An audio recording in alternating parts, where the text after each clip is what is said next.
Welcome to the Women in Vinyl podcast with Jen DiEugenio, founder of Women in Vinyl and contributor Robin Raymond.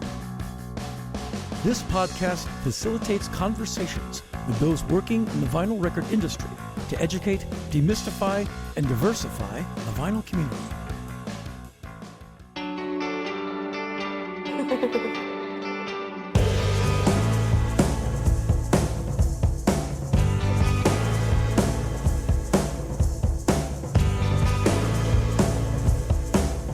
You can call me dogmatic, sensible or pragmatic and intellectual.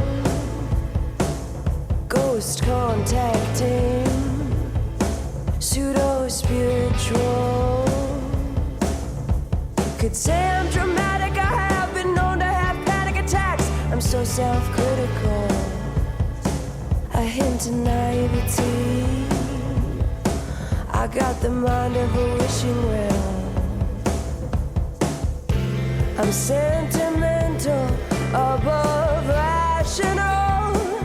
I have my grandfather's painting, but it's freezing outside. Thank you for joining us on episode 45 of the Women in Vinyl podcast.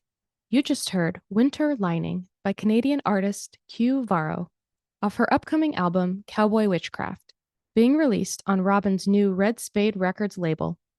Find more on the label launch, Q's album, and where to purchase the physical release via www.qvarro.bandcamp.com and also at redspaderecords.com.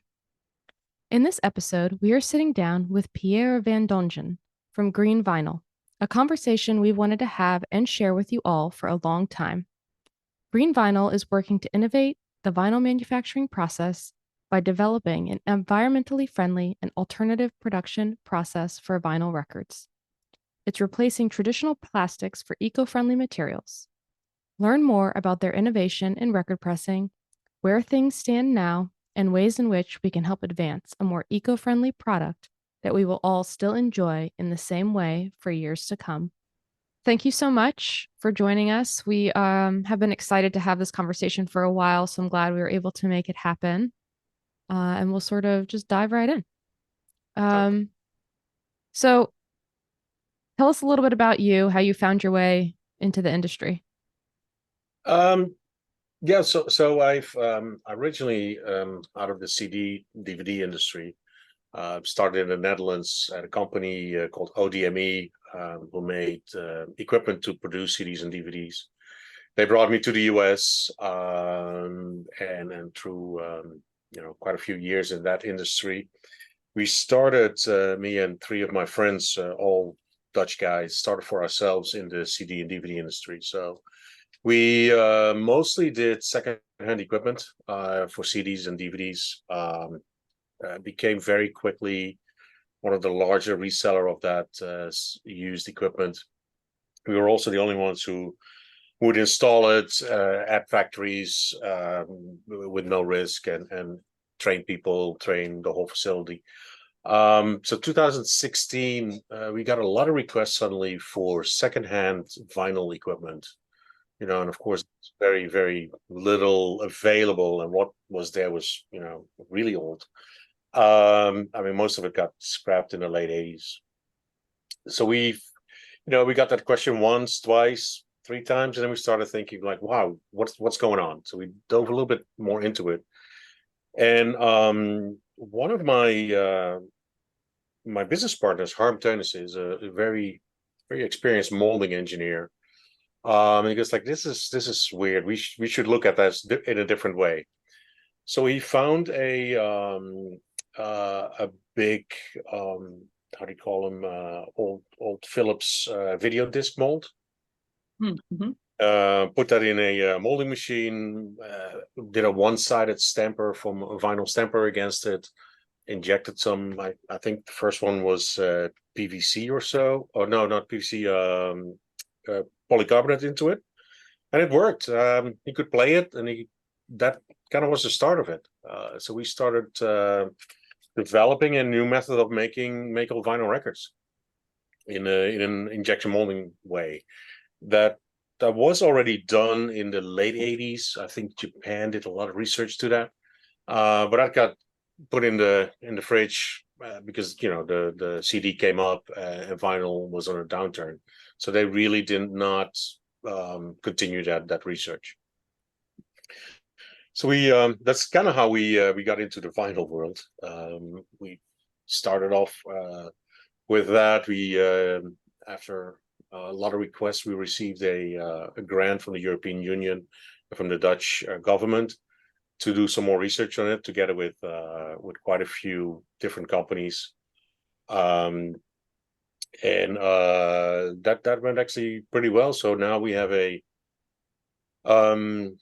molded record out of PET, and which is PET is 100% recyclable. It's less damaging also on the stampers. If you can imagine, traditionally you kind of roll the puck of PVC from the inside to the outside, and you're pushing against the inside of the grooves. With molding, you inject very, very hot plastic, I believe it's something like 300 degrees Celsius, into a mold that closes, cools off real quickly, and that solidifies the record. So the sample lifetime is a lot longer also. I think we're up to over 10,000 shots on a set of stampers right now. Wow. But the goal was to make records either at equal or maybe, if possible, better sound quality than the traditional ones. Same feel, almost no difference to the end user. That was the goal, but at a lot lower cost and lower energy usage. So we had it actually a month ago. We had it qualified by an independent laboratory, and with the dryers, the printer, the whole molding system, everything connected, we use less than 0.2 kilowatt per hour per record. Oh, wow. Wow. Compare that to for 180 grams record, traditionally you're probably at a 2.8 to 2.9 kilowatt. So huge savings. Everybody wants to get better for the environment and do their best. So that was a huge step. Next to that, we also thought, well, all the labels, that's a lot of paper, also not great for the environment. So we have developed a direct to record printer. So we print directly on the record. We don't use any paper anymore. We use very little ink. It's a UV curable ink. Also completely recyclable in the system.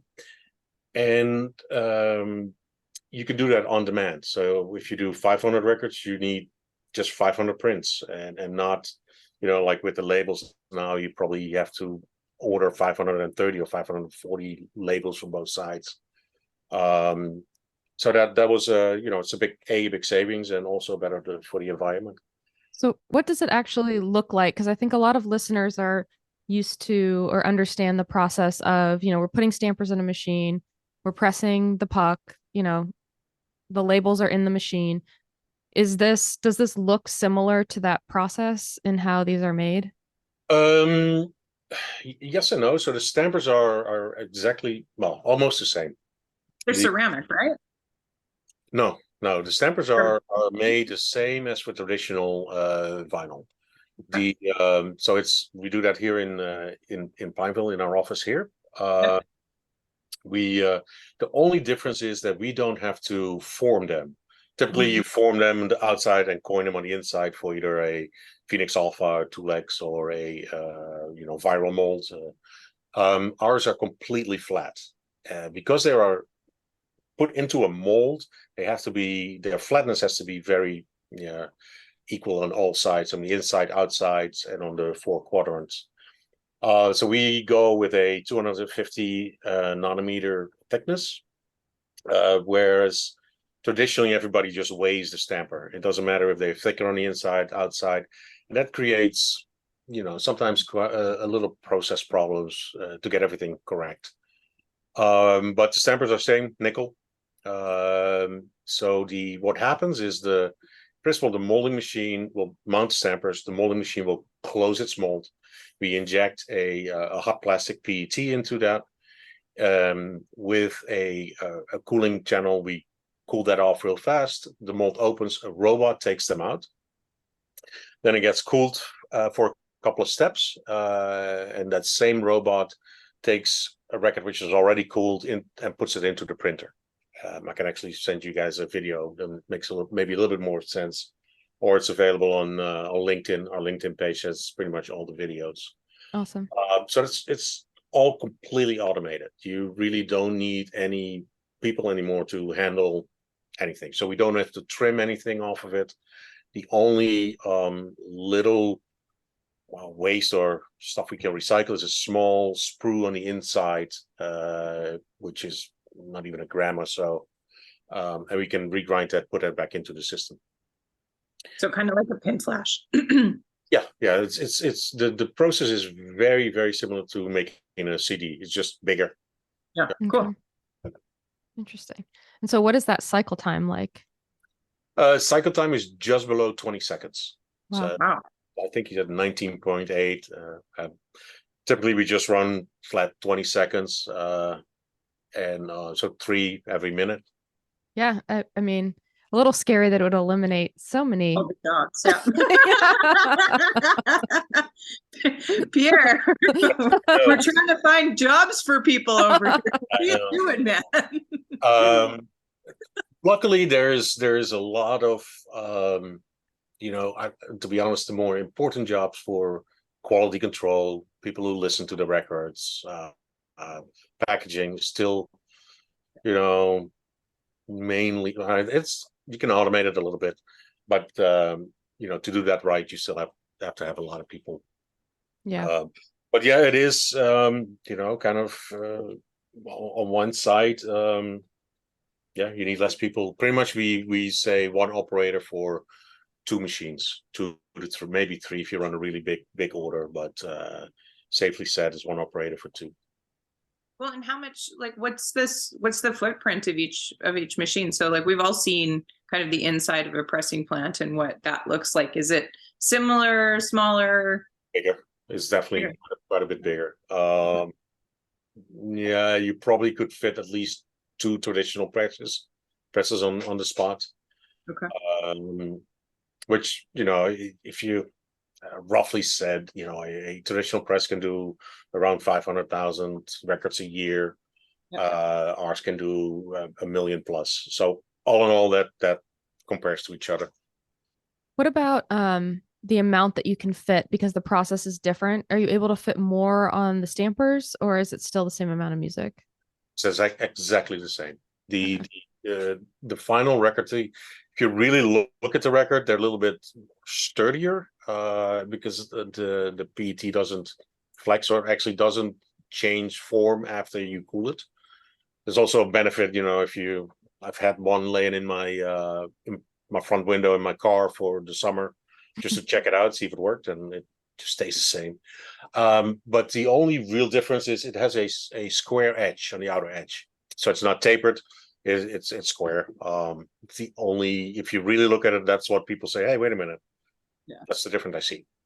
Yeah, well, and I cut PET, so I'm familiar with it as well. And you guys actually gave me some to test cut. So cool. It's in there. It's in the queue of things to do. But I mean, it's getting down there into the lathe cut community too, which is kind of cool, because I mean, having PETG has been pretty awesome because it is recyclable. So I worry less about my footprint because of my errors in cutting and stuff too. So yeah, and those are a little bit different PET than what we use for molding. Just because of the heating of the needle or your stylus, and then how it cuts, how it flakes, or how do you call that, curls. We've done quite a few research on that too, and I think we have something which has a fairly decent noise floor. I mean, at least not like the ones you get kind of cut out of the big sheets of flat PET. They're still wavy. They're still been rolled. So, but we make those the same actually as the regular records, just only with two No stamp. flat Yeah. stampers with nothing on there. Yeah, it's great. And to put it sort of plainly for people, like, is this recyclable in a way where they could like put I it in hate their this record. in their yeah, like this record sucks. I'm gonna put it in the recycle bin. Or is it like after some time it's not Great. gonna last like a normal record will for thousands of years? Actually, it will. So we've done some research. We had an audio engineer grab a record and play that song over and over and over again, and recorded every, I think, 20 or 30 plays, and he could only see a sound degradation after 400 times playing. Wow. Compare that to a regular record, you're looking at probably 60, 70 times. Okay. And it is because the material in principle is harder. Mhm. PET is a little bit more durable. So, and I always say, like, who's going to recycle their records? Right. And I mean, I see a whole bunch behind you. You will never, if you do anything, you give it to somebody else, or you sell them, or you're never going to throw those away. It's more in the production process where the recycling comes into play, and in the overproduction, where for example, we've made so many Adele records and they didn't sell all. Mhm. And it's of course easier to recycle and put it into a different PET product, either a storage container, a bottle, anything like that. But it is possible to, especially black, to just regrind that, stick it back in. Well, and I think that would be the next question for everybody, because the question that I got from when I was telling people that we were going to interview you, it was like, oh, but what if I don't like green? And I was like, no, it's not that all of the records are green. They're recycled or they're able to upcycle. So is there still the myriad of colors, and does it have to be a solid color? Are there effects that are possible with injection molding? So our begin material is completely blank, so it's see-through. We can also do make those, and you can see straight through it. It's like a glass pane.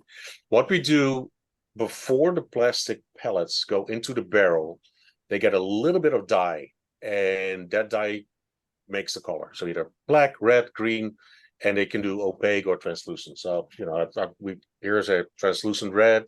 My favorite. Yeah, they're always my favorite. Translucent red, Oh, nice. anything. And I actually like the purple. Purple looks also. Oh, Oh, yeah, that's pretty. And so there's a tiny little bit of dye into this, which colors the pellets of PET, and then it melts and you get one color. So it's super simple, actually. And we also don't have to have 20, 30 different colors on stock. We just have one big bag with PET and a couple of cans of dye, and that's how they do it. So what do you think that it will take at this point for the industry and consumer to fully embrace this process? Artists, I think. We see that of course there is a big pushback from the traditional vinyl manufacturing plants, and understandably so. It's also not a replacement of that; it's an addition. We feel that the artist has to push this, and we're talking to several large artists who say, yes, we need to do something for our environment, and it is more important than just money. And there's, especially in Haarlem also, we had a lot of discussions and a lot of presentations about, how can we be more sustainable? How can we get greener, less energy? And there's a whole lot of ideas and plans. But the biggest issue is, as soon as that release date comes closer, it goes out the door. Then we're not going to look for a transport which is cheaper or which is better for the environment. No, it needs to get there, so we're going to fly it. Mm-hmm. That's the whole idea. Has to be pushed by the artist. And when the artist wants that, then it will happen. And the good part is that this method is also very competitive in price. Yeah, that That was was going to be gonna- my next question. Yeah. Yeah. Because well- I'm working in a record store 3 times a week. I hear it all the time. And as part of the sales team where I'm buying new records and we're watching the prices from the majors increase time after time. And you're looking at what you had this record for, 3 months ago, and you're reordering it. And now it's, 15 or 20% more. How does that, where does that part of the conversation come in? Where are you approaching? Are you talking to the labels or to the artists directly and saying, like, here's the product, you can do it? Both. The labels are of course very interested, but I think the artists we're currently talking to, they will decide. I mean, you also see that more artists want to be in control of their own music and their own production, their own media out there. You see that Metallica, joining with Furnace. Mhm. I mean, Metallica is one of the first ones who really start doing that, and we hope that with us that will happen the same with one or two big artists. So we're just hoping that Taylor Swift gets a piece of green vinyl in her Yeah. bus, and then it's all good, right? That will pretty much do it for everybody. Yeah. I mean, somebody from that caliber, that will definitely help. Yeah. That's for sure. Okay, well, how do we do that? We're working on that. That's for sure. I mean, we work together with a group, and there's some, let's say, very, very well-known artists involved, and yeah, hopefully next year we will have a system here in the US, or multiple systems.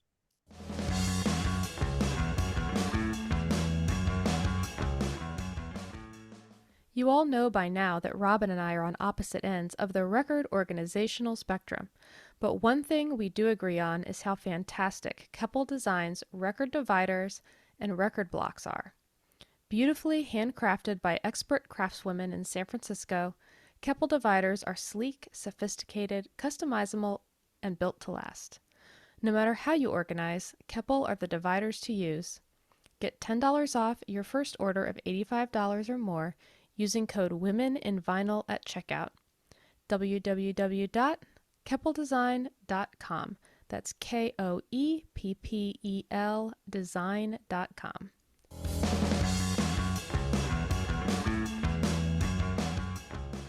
And now, back to the episode.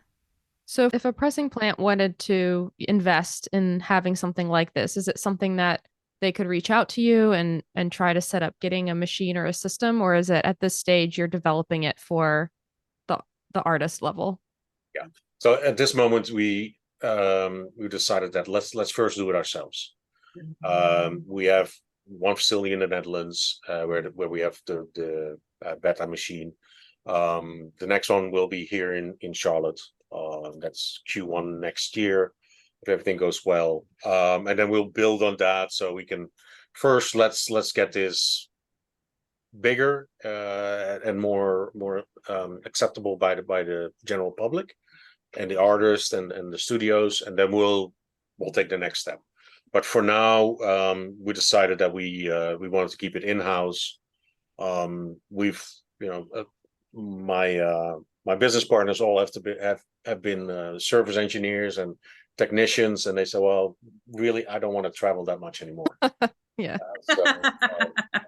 They don't, they're getting a little bit older, have kids, and they said, well, we prefer to be at home instead of on the road, because these guys were definitely road warriors in their younger days. Yeah. Well, I mean, a great place to have it is the Netherlands, because there's some really robust labels there and in Europe specifically. So I'm sure that because the governments are so much more progressive over there, that there's probably some incentives government wise to subsidize some things for artists to be able to do that. Yeah. Yeah, I haven't heard from any subsidies for artists. But one of the big things in Europe, they were way further there than here in the US, the CO2 tax. That's a big chunk, and that's only going to be bigger. The Netherlands is one of the main pushers for that. Typically the Netherlands wants to be the best kid in the class, so they're very progressive in getting everybody off the natural gas, all sustainable energy, heat exchangers into houses, etc. So they push that a lot, and once if you look at the savings just on the CO2 and the energy, if 93% less CO2, that's also 93% less CO2 tax you have to pay. So that might be a big incentive for finally the whole vinyl community to switch. And you're saying it's a potential as like a bolt-on into an existing plant, right? Like, would you use the same infrastructure for chillers and things like that? So you don't need the boilers anymore. So don't use any natural gas. What we need is a molding machine. The printer, you have a PET drying system, because PET typically wants to collect moisture instead of get rid of it. So you have that. You have an air compressor. You have a chilled water system, closed loop, and that's it. Cool. Wow. So there's no natural gas, no steam boilers, no expensive piping, etc. It's just electricity. Yeah. That's awesome. That's great. Aside from, I'm sure, what would be tons of hype stickers if someone did move forward with this, what would the consumer know the difference? Like if they put it on their turntable, what would be the difference, if any? Nothing. Yeah. So there's no like calibration or anything? No, nothing. Then probably 90% of the people won't even see it or hear it or feel any different. Until you start really looking at it, like, okay, it's got a square edge. Mm-hmm. It feels maybe a little bit different, but the weight is the same, 180. We can't do anything else but 180. I mean, that's what it is. What about sevens? Are you going to do sevens? We haven't made the best records in the world. Actually, should be way easier to do than the 12-inch. Yeah. Because the hardest part is getting all that liquid plastic to the outside of the mold. 7-inch would be, I mean, it's just a little bit bigger than a CD. Yeah. Not that hard. So that it is a step we will definitely do. We will just have to make a different mold for that mold size. Love it. Yeah. But yes, if you feel them and you bend them a little bit, you could probably feel like, yeah, this is a little bit different material, because it will pop straight back in the original form. So yeah, the center label thing is super interesting too.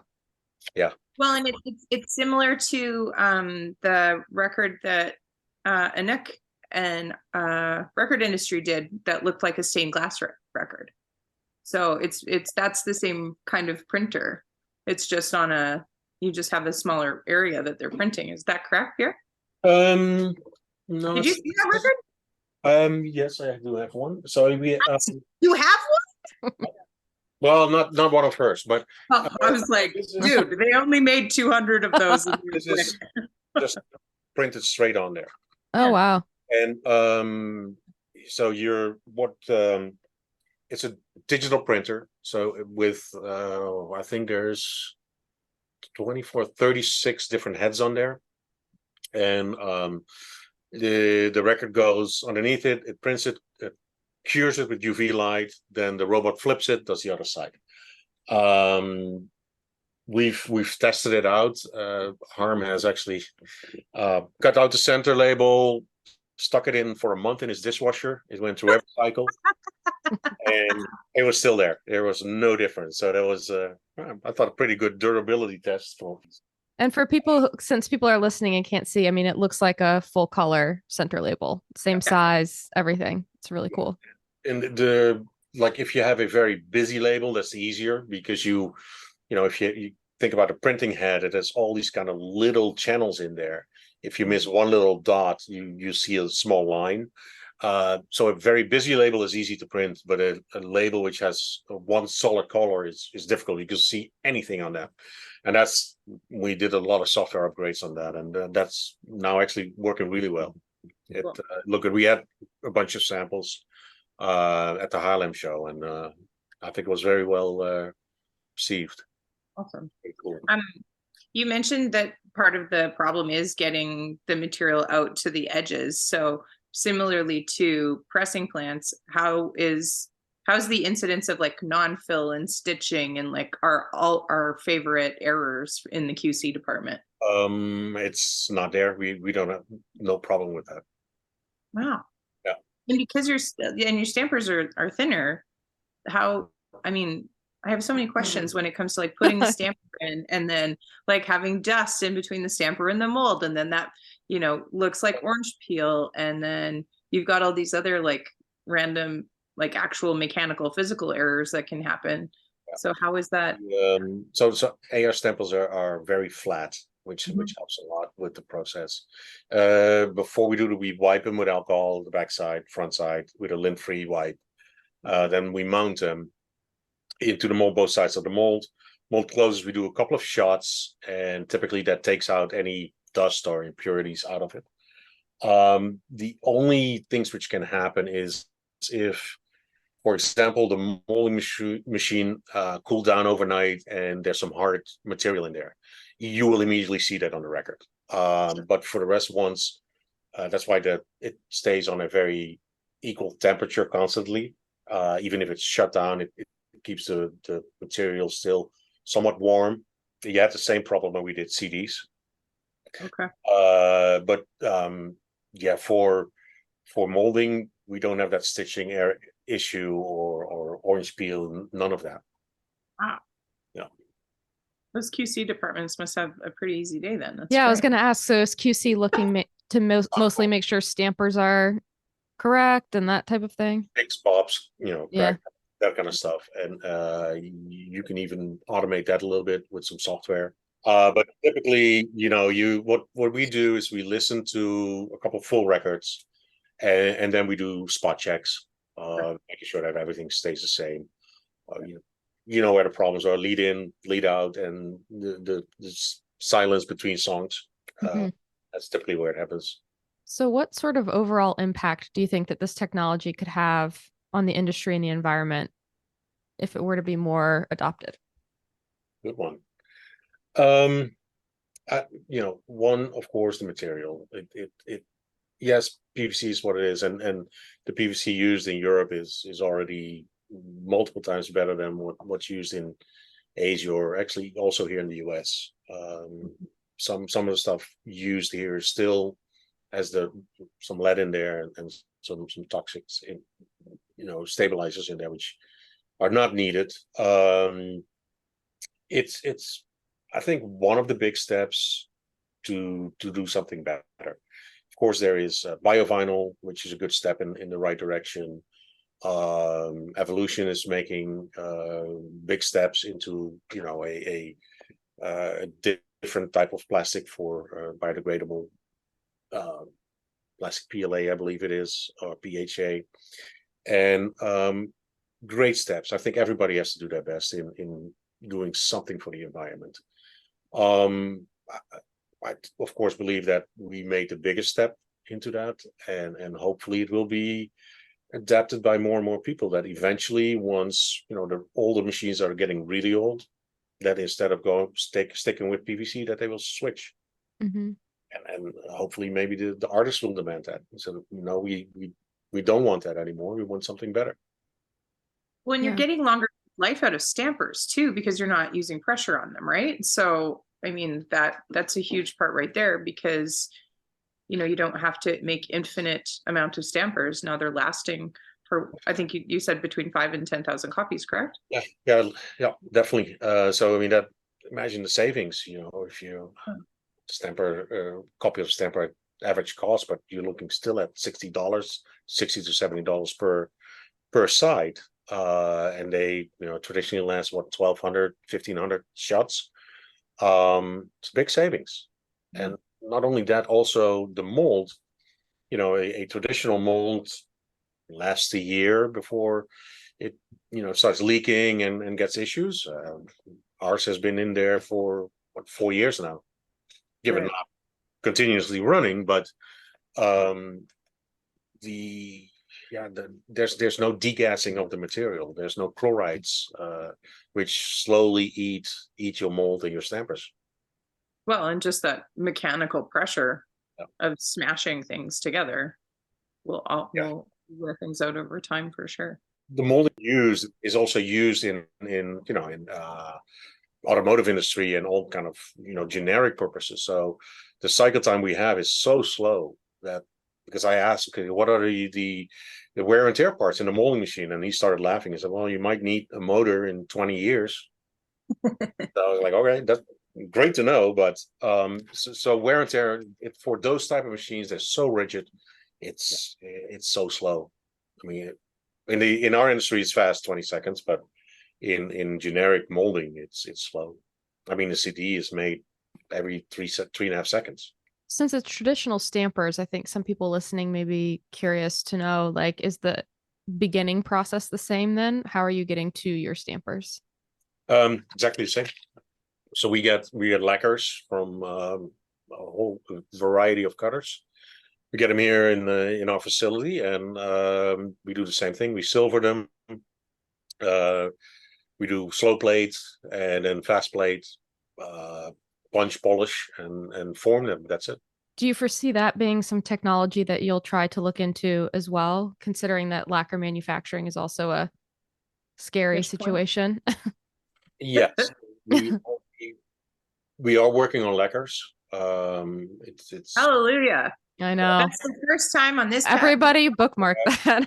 in 45 episodes. This is the first time anybody has ever said anything about we're doing this thing. we've seen it like, oh my god, this is just a disaster to happen. Mhm. Yeah. But in Europe they have DMM. In the US it's not popular. We've never get a request for that. Well, that was going to be my next question, is like, how beneficial would it be to just have metal work done immediately, like cut metal for your processing? Yes, that would be definitely possible. Yeah. What I've and I'm not an expert in it, but what I've heard from Renus, who just was 50 years in the industry cutting, he said, some music is better on lacquers and some is better on metal, and he has his preference. And when I hear the music, I go, he decides. He says, okay, this is way better on metal, and other stuff is way better on lacquers. The US is predominantly lacquers.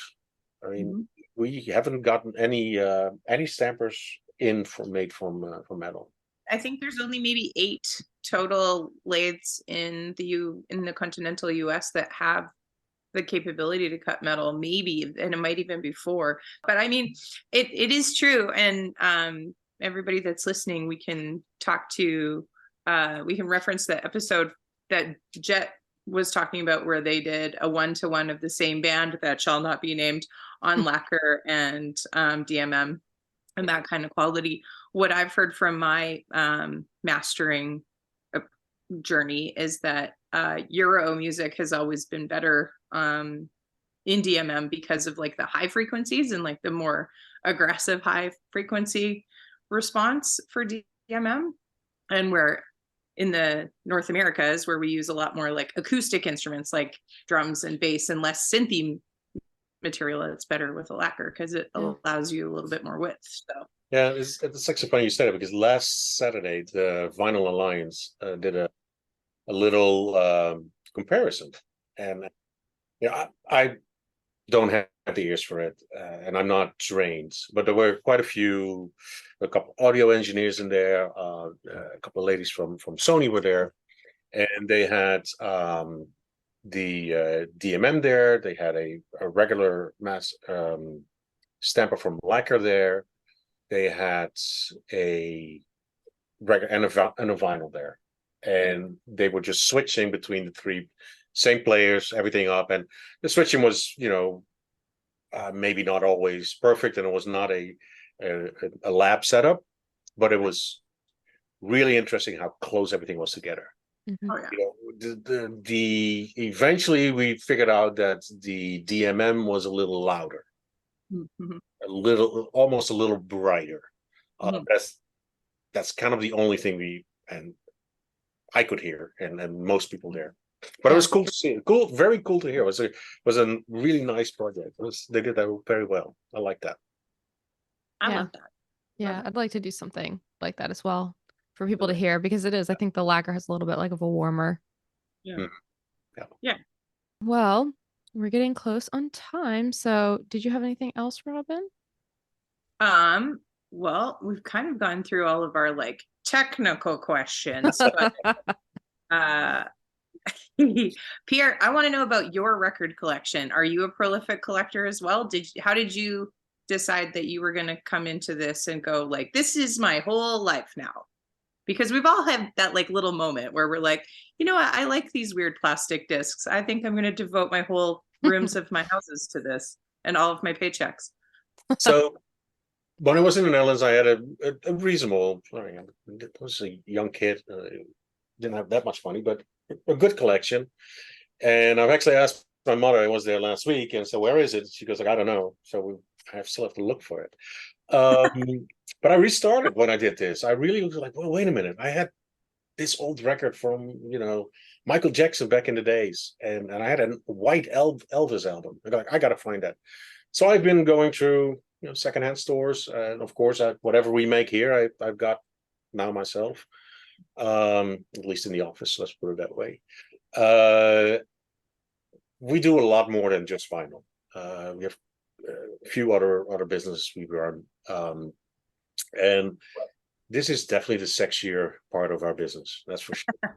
Way more fun than anything else. I mean, you have a small printing company who does T-shirts, so we make our own green vinyl shirts. We have a company who does everything for eyeglasses, so all your lenses, all the coatings on top of that, the shapes. We sell lenses, etc. And then we still have the traditional CD DVD industry. We supply with raw materials and spare parts. But that vinyl is way more sexy. People are way more creative. And it's so much more fun. Oh, that's great. I definitely enjoy this.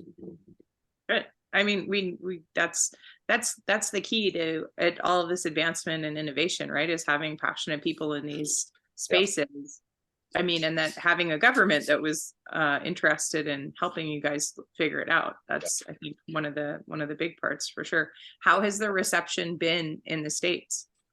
Actually, pretty good. Yeah. We made some pretty decent artists. I think the largest one was our friends from Zach Brown Band. We did their triple album here. The group we're working now, they're located in California, working with, they are super excited. And people are involved out of the music side and also out of the environmental side. Right. So that it's kind of the good combination for us that we found people who are have been musicians or are producers right now and know a lot of artists, and then people who are do presentations at the UN and all a couple of weeks ago in New York, and are super passionate about anything sustainability and environment. Good combination for us, and we love to be partnering with them. It's going to be great. Was North Carolina like your first pick of locations? Like, did they have a situation that was more, I guess, friendly for like a new industry to kind of come in? No. I mean, this is where we have our headquarters. We're located here. We have about 50,000 square foot building here. Wow. We also make stampers, for example, for the CD and DVD industry. So we already have most of the technology here. It just made sense to place it here. And my reason I'm here is because when first Philips and Sony invented the CD, PMDC DuPont was here, and that's what it was. You mentioned the UN, which just gave me a quick question. So, what about run sizes? Can you do lower run sizes because of that? Yeah, I can make one. But it just Cute. doesn't make sense. You know, Yeah. your stampers, your lacquers are so expensive. Well, and so that's the question. Like, what is the optimal run size for, and how are, like, if I was a band right now and I wanted to get a run a green vinyl made, how would I do that? Fairly simple. Just, you know, they can contact me directly. Okay. And we stick kind of with 300. Financially wise, it just makes sense with the cost of your stampers, the cost of your lacquers, etc. A hard part with lower volumes is your printed artwork. Right. You know, your jackets, your sleeves, Still typically 500-ish. with a white sleeve. Always. There's not many people who do that. Yeah. They start from 1,000, 1,000 and up. What I see most, well, there's a lot of bands who do like 500. Super interesting local guys. But we see more 1,000 to 2,000 records. That's kind of where everybody, it's affordable. You know, they can oversee the sales. A lot of these guys, I mean, we've done shipments to every city a band was playing in. You know, oh, send me a box to this hotel, send a box to that hotel, so they Wow. travel with them, which is kind of cool. And then we actually brought records to a concert in Charleston, which was really fun. Nice. Yeah. But And no, I think if you look at the overall cost with lacquer, stampers, your printed art, your artwork, 1,000 to 2,000 is a perfect run size. Okay. Yeah. Awesome.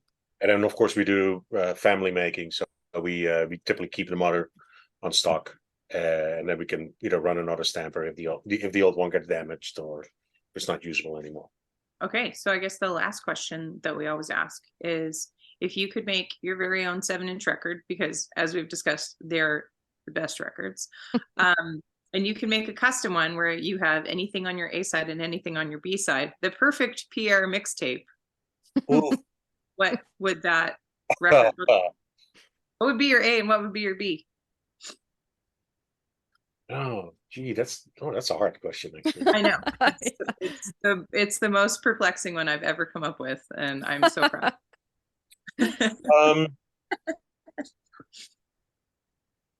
November Rain. Oh, see, this is why we're friends. Absolutely. I mean, my birthday's in November, but it's still probably one of the best performances I've ever seen. Gorgeous song. Yeah. Guns N' Roses. I don't know, maybe any AC/DC song on the backside would be great. Rippers. Wicked. Yeah. Well, Axel, if you're listening, we need some green vinyl of a 7-inch. Thank you very much. well, I mean, if you guys are, hopefully next year we'll have it here, but if you ever in the Netherlands, close to Eindhoven, let us know. You're more than welcome to see the machine in live. I mean, no problem. Thank you. Yeah. Oh, that's awesome. We were trying to be there for Harlem, but Yeah. we didn't get. You missed a good show. It was Yeah. one of the better ones, and Harlem is pretty. It's a great little city. Hopefully next year. Yep. Yeah. I'll tell Brian to redo it in Yeah. Harlem. Then We can stay in Uck's house. It'll be great. that'd be cool. Well, thank you so much, Pierre. This is great. So really appreciate your Thank you time. guys. It was fun. It was, you're always like, okay, what are they going to ask? But it was. We're just gonna ask for your formulas and your all of your technical specs, and then We have a little patent on it. That's Yeah. I was curious though, do you have like audio recordings or anything, like a sample or something that you give out that you could send us that we could record and just put at the end of the episode so people can hear what they sound like? Sure. There's actually our friends from KDG have done a A/B comparison. I think I'll get the I think it's also on LinkedIn, but I'll send it to you guys, and I'll send you some records. I'd love to share them so people can see. Not sure which genre it is, but it's fine. we have some. We Yeah. I mean, we take so good. Mm. Yeah. You got a nice collection behind you. Yeah, that's awesome. Which also is a benefit in working in this industry. You get all these music you've never heard of, and you listen to, and you're like, wow, Yeah. Surprise. Surprise. Well, thank you guys so much. It was fun. Very Thank you. We'll do it again when we start to set them up in all these factories, huh? Yeah. Yeah. That sounds great. Like great idea. All right. Right. Take care. Thank you again. Yes, thanks, Jen. Right. Thanks, Robin. Bye. And now here's a sample of how these records sound.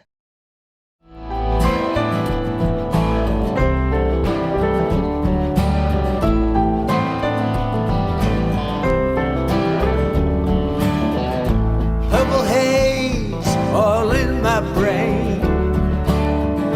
Lately things don't seem the same. I'm acting funny, but I don't know why. Excuse me while I kiss the sky.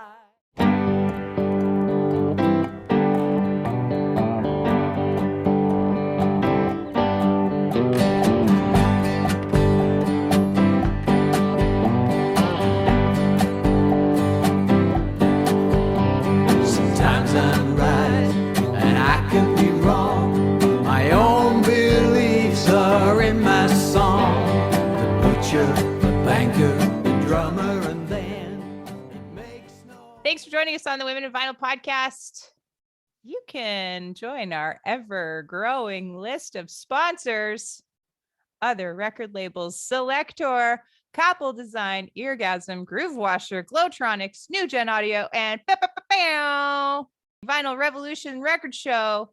And thanks for sponsoring the show. Hey, as always, you can join our conversation on Instagram or send us a note at media@womeninvinyl.com. Clock us. Send us info. If you have a question, we got the answer, or we'll find it. We won't lie to you. And check out womeninvinyl.com for past episodes, the store, the job board, and the library of resources. Don't forget to like and subscribe and give us a review on your favorite podcast delivery method. You can also contribute to furthering our mission at patreon.com/womeninvinyl. Hey, guess what? This episode, 45 minutes. You know there was more. You want more? You get more. Go to patreon.com and you can get more. And you'll find all the B-sides, the deep cuts, and the amazing extras, including longer episodes, and contribute to the creation of scholarships and educational opportunities to further the demystification, the infiltration of more women and non-binary identifying humans into the vinyl making space, decreasing those turnaround times every week. Yeah, we love your records. We want you to love them too. womeninvinyl.com. This episode has been brought to you by Women in Vinyl and Red Spade Records. Thank you for listening. Please remember to subscribe, and you can always contact us directly by visiting www.womeninvinyl.com.